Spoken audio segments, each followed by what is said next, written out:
iniciamos ao vivo mais um programa Dias Melhores. Hoje a gente tem um programa especial. Temos uma figura ilustre aqui no nosso estúdio. Aos 91 anos, ele ainda advoga, especialmente na área de direito eleitoral. O nome dele é Tito Costa. Ele tem uma certa importância no mundo político, porque ele foi prefeito de São Bernardo, já foi vereador também, escreve vários livros de direito eleitoral e defende muitos prefeitos, vereadores e muita gente política por aí. Boa noite, doutor. Tudo bem? Boa noite. Estou aqui às suas ordens. Obrigado por participar do nosso programa. E também temos o nosso vereador de São Caetano do Sul, Éder Xavier, que vai acompanhar o programa conosco e vai colaborar nas perguntas, vai fazer as ponderações políticas também. Tudo bem, doutor? Boa noite. Boa noite, Daniel Pastorim. Uma satisfação enorme estar no teu programa. Você, jovem advogado, ou então estamos aqui em 3 gerações. O jovem advogado, o Éder advogado e o Tito Costa advogado. Espero poder participar no programa que é do Daniel Torinho, do Daniel Pastorim, o nosso programa Dias Melhores. Bom, vamos lá, vamos falar um pouquinho do cenário político. A gente ouve muito falar do PT e acho que o senhor teve uma certa participação no início do PT, foi prefeito de São Bernardo do Campo e tem uma certa influência do PT, até uma certa ligação com o ex-presidente Lula. Certa vez lá em São Bernardo, na Câmara Municipal, onde o Lula foi receber o título de cidadão são-bernardense, nós estávamos no gabinete da presidência, o Márcio Bastos, ele, eu e a mulher dele, a Marisa. Ele falou: ô Márcio, vamos trazer o título para o PT. Ficou nisto. Márcio Bastos é esse advogado... Ex-ministro da Justiça de Lula. Márcio Tomás Bastos, meu amigo, foi meu companheiro lá na Ordem dos Advogados. Eu quase o sucedi como candidato a presidente, que fui eleito vice-presidente. O senhor foi vice, é isso. Enfim... Da OAB. Da OAB. São Paulo, né? São Paulo. Da OAB São Paulo. Então, enfim, essa ligação minha com o Lula e com o Sindicato dos Metalúrgicos veio de uma aproximação importante. Veja bem, quando eu fui candidato a prefeito pelo MDB, havia Arena, partido do governo, e MDB, partido de oposição ao governo. Eu fui candidato a prefeito pelo MDB. Recebi o apoio integral do Sindicato dos Metalúrgicos, o Lula à frente. Conversávamos muito, ele até naquela ocasião, se bem me lembro, alguém foi candidato a vice-senador com Fernando Henrique, foi candidato na mesma época. Fernando Henrique Cardoso, depois presidente. Certo. Então, vejam, essa ligação minha com o Lula vem de muito longe, e mais do que uma ligação, quase que um protetorado que eu exerci sobre ele e sobre o sindicato, quando ele era apenas um líder sindical e eu tinha poder na mão, que eu era eleito democraticamente pelo voto popular. Sim. Foi uma eleição das mais bonitas de São Bernardo, porque enfrentamos naquela época, como MDB, as forças do governo, as forças da repressão. Eu posso até, já vou adiantar para você e para os seus telespectadores, um episódio muito importante. Depois de tudo que aconteceu, das greves, prisões, e eu defendendo os metalúrgicos, subi no caminhão da polícia num dia 23 de março de 79. Isso na condição de prefeito, não? Eu era prefeito. Era prefeito. Era prefeito. Subi no caminhão da polícia para aplacar os ânimos no dia da intervenção no sindicato, sobre o que posso depois detalhar mais para vocês, mas fui chamado a Brasília pelo general Golbery Couto e Silva, que era o chefe da Casa Civil do governo militar, e o coronel marechal Danilo Venturini, o chefe da Casa Militar.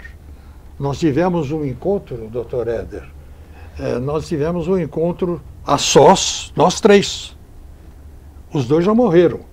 Resta o meu depoimento, que é o mais absoluto sincero, que eu quero que fique gravado. Aliás, já contei isso numa gravação que fiz num programa da Assembleia Legislativa de São Paulo.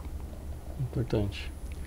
Disseram-me, naquela ocasião, General Golbery, prefeito Tito Costa, o senhor lá no ABC anda botando muita lenha na fogueira. Eu falei, ministro, com todo respeito, eu ando pondo água na fervura. Porque, de certa maneira, como homem do MDB, homem de oposição, eu estou, de certa forma, ajudando os senhores do governo. Porque tenho evitado lá, como evitei no dia da intervenção nos sindicatos metalúrgicos, tenho evitado até mortes. E o senhor sabe, ministro, que uma morte, um cadáver, numa situação como essa, rende muito. Verdade. E o outro militar quieto. Aí, depois dessa explicação, mais algumas tiradas deles e minhas, depois ele me disse, o general Golbery, então, prefeito, continue lá no seu mandato, mas toma cuidado. Como quem quisesse dizer, nós podemos caçar o seu mandato a qualquer momento. Porque não caçaram deputados. É isso que eu ia perguntar. Na condição de prefeito, é uma situação de muito risco, não é, doutor? Muito risco. Eu era de oposição e me arrisquei.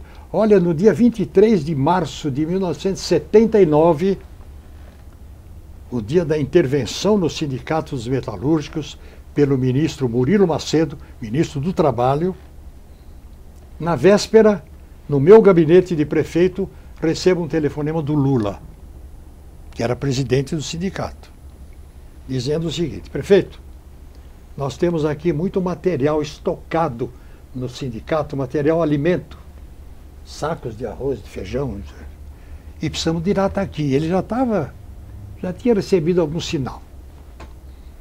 Eu falei, olha, Lula, eu posso mandar um caminhão da prefeitura para retirar esses mantimentos que estão aí estocados, né? Mas eu não vou deixar guardar na prefeitura, não posso fazer isso. Sim. Aí ele conseguiu, com os contatos que ele tinha, conseguiu levar o material para a igreja de São Bernardo. Isso véspera de 23 de março de 79, data da intervenção do ministro do Trabalho no Sindicato dos Metalúrgicos de São Bernardo do Campo, sob a presidência do Lula. Véspera. Foi uma atuação pontual? Foi só no sindicato dos metalúrgicos de São Bernardo ou foi geral? Foi lá, só em São Bernardo. Depois parece que intervieram aqui também em São Caetano, não me lembro bem.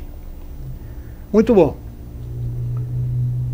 No dia 23 de março de 79, no dia da intervenção, 5 horas da manhã, toca o telefone no meu apartamento de São Bernardo. Era o Lula. Ô Tito, nós estamos cercados aqui no sindicato por policiais.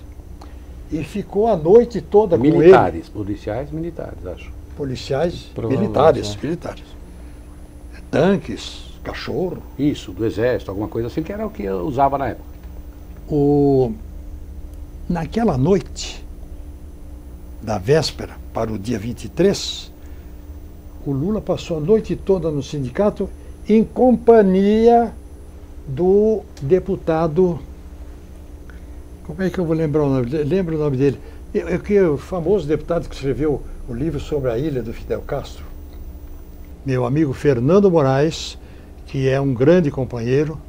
Ele só tem um defeito, gosta muito de Cuba e do Fidel, de quem eu não gosto, porque lá é uma ditadura terrível. Aliás, o PT gosta muito do Fidel e também do pessoal da Venezuela, onde dizem que é democracia, mas democracia nenhuma. Caçaram uma deputada com uma canetada. Agora estão acusando a deputada de que estava armando um golpe contra o tal do Maduro. E agora estão processando essa deputada por tentativa de golpe. Ela vai à justiça da Venezuela, que é toda controlada pelo governo, uns juízes patifes que não sabem honrar a toga, e sendo perseguida pelo governo. Portanto, não tem nada de democracia na Venezuela. Mas o PT gosta do pessoal da Venezuela, tanto que não diz uma palavra contra as injustiças que há lá e a violência que há lá. Passaram a noite lá. Nesta madrugada de 23 de março de 79, recebendo o telefonema de Lula, eu me levantei, eram 5 horas da manhã, me dirigi para... Chamei o meu motorista lá na garagem da prefeitura e me dirigi para a delegacia de polícia de São Bernardo. Já estavam presos lá vários trabalhadores, entre eles o Djalma Bom, que era vice-presidente do sindicato, o Alemão e o... Meu Deus do céu. Eu vou dar uma entrevista para vocês e esqueço os nomes principais. É porque você está falando a verdade. A verdade histórica. Muitas informações, é interessante. Pois é. Mas vamos lembrando. Mas muito bom, vamos conversando. Aí eu fiz uma interferência junto dos policiais e um deles, que era o policial do DOPS, cujo nome também eu vou lembrar, eu devia ter decorado tudo isso antes da entrevista, né? Mas estou falando assim tão espontaneamente. Eu fui com ele, delegado, um caipirão lá de Bragança Paulista, já morreu até. Fomos até o sindicato, cercado. Policiais militares, tanques, um aparato, para impressionar mesmo, né? Entramos no sindicato, pegamos o pessoal que estava lá, inclusive o Lula e o meu querido amigo deputado, que eu vou lembrar, e de mãos dadas rezamos o Pai Nosso. Olha só. Não sei se era hora de rezar o Pai Nosso. Pai Nosso é bom em qualquer momento, né? Cabe em qualquer lugar. Qualquer lugar. E aí então saímos, o Lula saiu, foi embora para a casa dele. Acalmados os ânimos aí, os deputados, os presos depois foram liberados pela minha intervenção e eu voltei para o meu apartamento em São Bernardo. 23 de março de 1979. Vamos só situar aqui, Tito, até o horário disso. Então, 5 horas toca o telefone na tua casa. Você chega mais ou menos que hora lá na delegacia? 6 horas. 6 horas já estava na delegacia, aquele pessoal vai embora para a casa dele, e o Lula, os outros que estavam presos, pela tua intervenção, do Tito Costa, nosso entrevistado de hoje, no programa Dias Melhores, do Daniel Pastorim. E aí eu pergunto para você, você chega na tua casa, que hora? Porque todo advogado, tem advogado aqui, ele trabalha assim, com uma tensão dessa, precisa ir descansar um pouquinho. Que hora chegou na tua casa, Tito? Não, eu cheguei à minha casa, vamos dizer, tipo 10 horas. É uma luta. 10 e pouco. Tensão, Escuta diante dos bem, tanques. Escuta bem. Entre um descanso e outro, um café, minha mulher recebendo jornalistas que estavam lá, correndo todos. Almocei, meio-dia. Quando foi 12:30, mais ou menos, toca o meu telefone. Prefeito, estão descendo o pau aqui nos trabalhadores no pátio do Paço Municipal da Prefeitura de São Bernardo. Nossa. Os trabalhadores acuados atirando pedra na polícia e a polícia enfrentando. Largo eu o almoço, 12:30, e saio, vou para o Paço. Entrei na contramão, numa das ruas, para entrar no Paço Municipal do pátio. E eu vi, para satisfação minha, alguém gritar: pela primeira vez, um chapa branca do lado do trabalhador. E, aliás, numa outra vez que eu entrei no estádio de Vila Euclides, naquelas assembleias do Lula, que eu cedi o estádio de Vila Euclides, que depois o governo mandou fechar. Uma das vezes que entrei lá com o Lula, meu caro Éder, alguém gritou de lá do alto: Aí, presidente da República de São Bernardo, referindo-se a mim. Olha só. Não, foi uma É um fase, momento histórico muito foi uma importante. fase, É. foi uma fase perigosa, preocupante, mas bonita. Valeu Mas a pena, cheia né? de Bonita emoções. E, né? doutor, da os- vida democrática Nacional. nacional. É verdade. E é uma história que certamente marcou a vida do Lula também. Inclusive, doutor, o nosso programa ao vivo tem uma pergunta nesse sentido. É do Valdeci de São Caetano. Doutor Tito, após tantas histórias, o senhor ainda tem contato com o Lula? Não tenho contato nenhum, porque o Lula, muito ingrato, eu tenho dito isso em todo, quando me perguntam, o Lula é ingrato, porque ele esqueceu de mim. Aliás, ele tem feito referências a mim em grupos particulares. Ainda recentemente eu soube que, para um empresário de São Bernardo, ele falou, não, eu estive lá na fazenda do Tito, escondido lá em Torrinha. Torrinha, minha cidade natal, perto de Brotas. Quando eu falo Torrinha, a maioria das pessoas pergunta, mas onde é que fica isso? De Torrinha, o senhor isso foi é a minha vereador, cidade né? natal. Foi vereador onde de eu Torrinha. nasci. Fui vereador lá em Torrinha. Recém-casado, fui vereador lá. E, então, o Lula não me tem dado nenhuma atenção. Quando ele era presidente, eu falei um dia com o...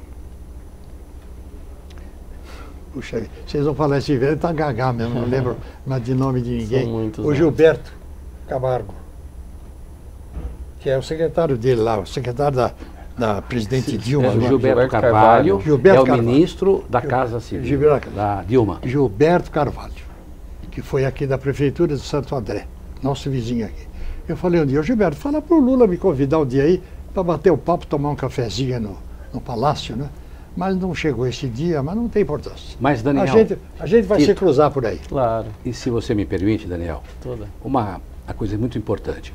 Nós estamos diante, o telespectador, o internauta que assiste o programa do Daniel Pastorim, Dias Melhores, nós estamos hoje vivendo um momento da história muito, mas muito importante mesmo. Então, eu ouvi do jurista Tito Costa, ao vivo no teu programa, que o Lula é ingrato. Então eu queria fazer algumas considerações para absorver do entrevistado jurista Tito Costa, história viva desta nação. E eu queria chegar no final da pergunta sobre o movimento de ressonância nacional, que na nossa contemporaneidade,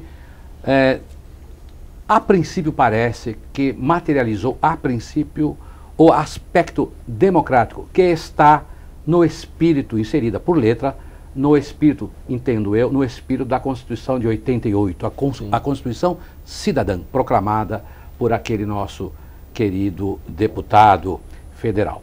Então, eu queria fazer algumas considerações, a pergunta é longa justamente pelo aspecto histórico. Bom, a mim me parece, Tito, que o Brasil começou a ser Brasil como nação, como povo, como história também, depois do Dom João VI chegar aqui.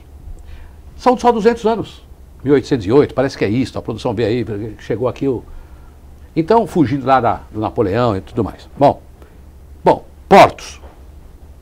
Com a vinda desse moço para cá, esse tal de imperador, rei, Dom João, de Portugal, colônia de Portugal, só 200 anos de nação brasileira. Somos aí aquela que está inserida entre as 5, 6 nações no aspecto de economia mundial. Então, só 200 anos. Portos abre, Casa da Moeda, direitos, etc, etc. Então teve um momento histórico com Dom João VI que vem para cá. Acho que outro momento importante, além depois da República, então outro momento, vamos situar a República.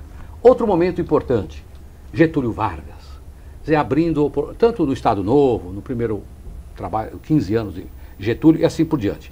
Bom, tirando esses três, Dom João VI, vindo para o Brasil, República, e depois a Constituição que nós tivemos em 88, e todas essas tem uma marca, como eu disse no início, da ressonância nacional que aconteceu na nossa região. Aí vem a palavra que ele fala, ingrato Lula. O Lula fez todo o trabalho, desenvolveu o PT, 30 anos, etc., no sentido de aproximar o trabalhador para melhores condições, um país mais liberal, etc. Então a ingratidão, penso eu, do senhor Lula, Não é só com você, Tito.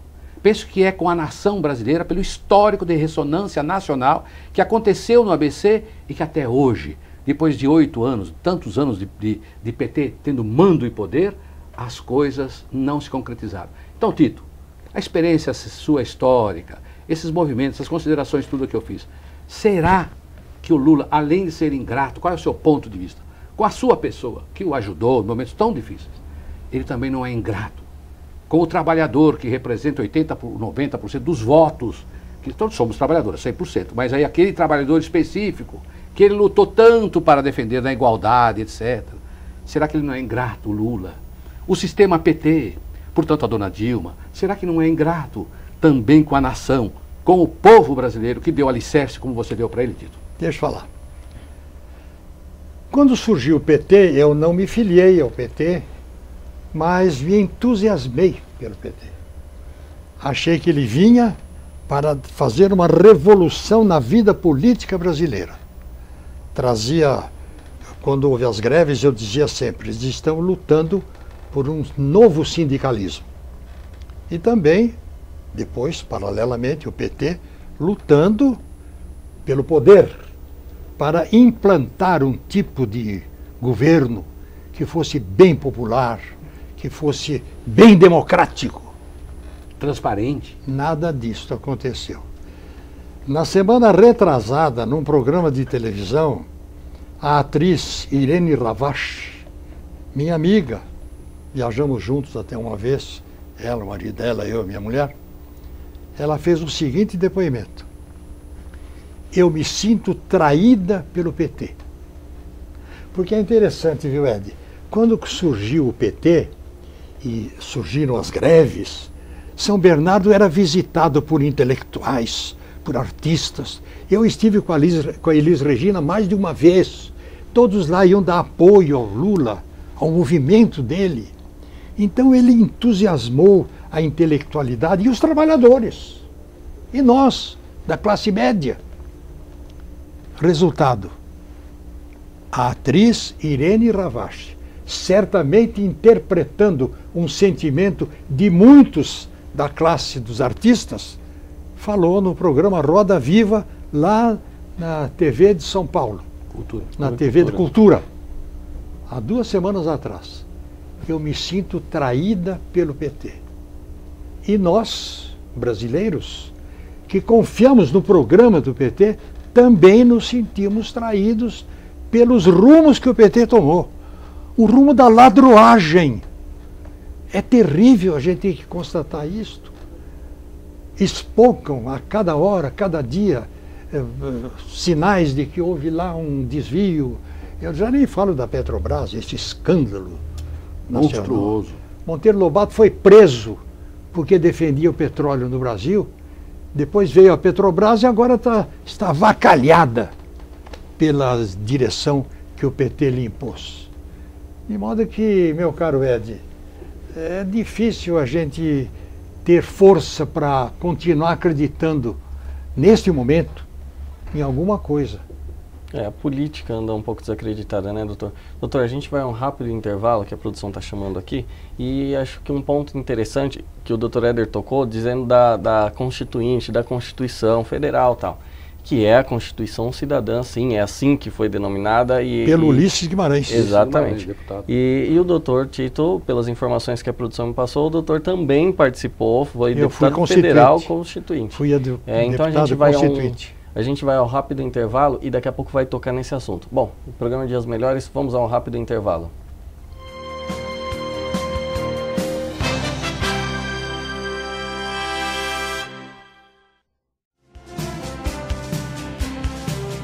Web TV São Caetano, nossa cidade é o canal. Meu nome é Marcos Palmeira, comerciante. Você lembra das chuvas na Serra do Rio de Janeiro? Choveu demais. Sem as árvores, a lama se espalhou e morreu muita gente. Mas não precisa ser assim. Por isso, eu assinei pela lei do desmatamento zero. A gente tem que salvar nossas florestas. Meu nome também é Marcos Palmeira, sou ator, brasileiro e também assinei. E você? Assine.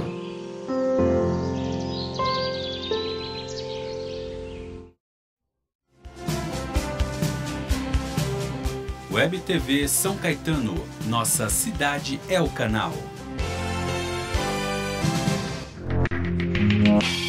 O Parque Shopping São Caetano está no clima do Dia dos Namorados e na maior torcida. A cada R$ 400 em compras, você leva para casa uma moringa exclusiva com as cores do Brasil e um cupom para participar do sorteio de um carro importado. Variedade, exclusividade e a chance de levar para casa um mini John Cooper Works é no Parque Shopping São Caetano. Por aqui tem romance e tem torcida. Comprou, ganhou, concorreu.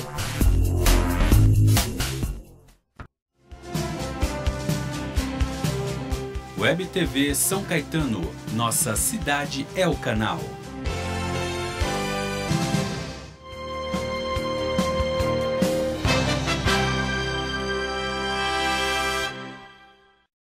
Voltamos ao vivo com o programa Dias Melhores. Hoje o programa está bem polêmico, eu não esperava. O Dr. Tito Costa, que foi deputado constituinte, prefeito de São Bernardo, uma figura muito conhecida no mundo político, com um depoimento bem forte, falando do posicionamento dele em relação ao próprio Lula, que teve uma ligação muito próxima, e também um outro convidado que, na verdade, está aqui participando para ajudar, colaborar nas perguntas, no histórico do Dr. Tito Costa, Dr. Éder Xavier.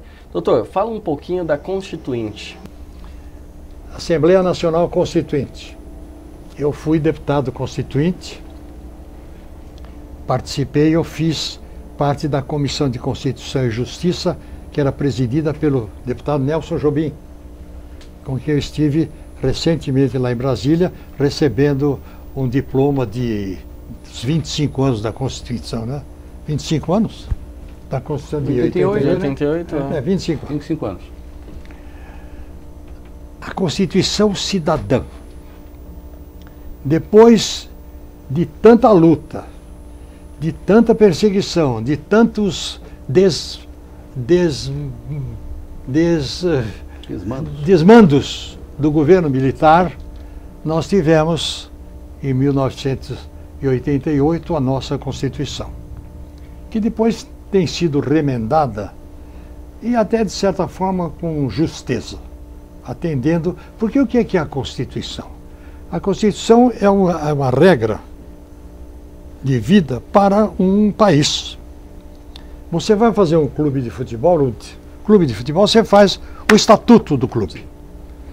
A Constituição é o estatuto do Clube Brasil, deixando de lado a Copa. O Clube Brasil é regido por essa Constituição. Então ela tem que interpretar os anseios da população a cada momento.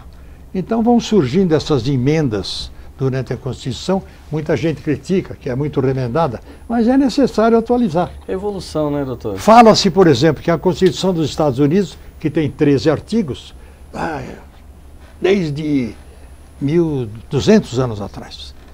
Ela tem vários artigos, mas ela tem as emendas e as decisões da Suprema Corte Americana que modifica e institui regras para os momentos que o povo americano está vivendo. Então essa Constituição, quero voltar ao tema, é verdadeiramente um marco na vida política brasileira. Mas nós estamos correndo riscos, viu, meu caro Daniel? Meu caro doutor Éder, estamos correndo riscos. Há um grupo do governo,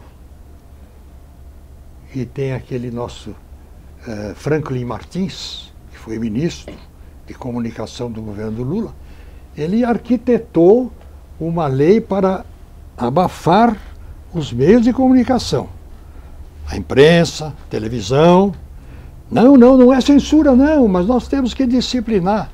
É assim que começa. É assim que começa. E o perigo está aí.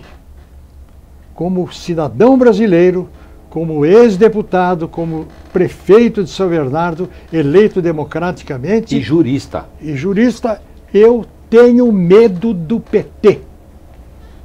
Porque se eles mantiverem esse projeto de poder que estão mantendo, e se chegarem a um poder maior, quase que hegemônico do PT, nós estaremos no mato sem cachorro. Talvez, Daniel, Tito, talvez iremos vivenciar, porque estamos com uma experiência histórica, vivenciar então momentos, se houver, disse aqui, repito aqui as palavras com sua vênia, doutor Tito Costa, se esse projeto de poder homogênico, ditatorial, onde que a imprensa começa a ser calada, e na calada da noite, perpetrando atos, criando leis, para de uma certa forma criar dificuldade para a imprensa revelar, talvez, foi um círculo, né? Lutamos contra aquilo que que foi chamado ditadura, que matou lá no Doicode, que fez, que aconteceu em Araguaia, mortes e mortes, que atrasou o país 200 anos, que avançou tanto. Venhamos então a ter aquilo que nós lutamos, que o sangue brasileiro foi derramado nas praças. Tanques, aqui falou, depoimento histórico, Tito.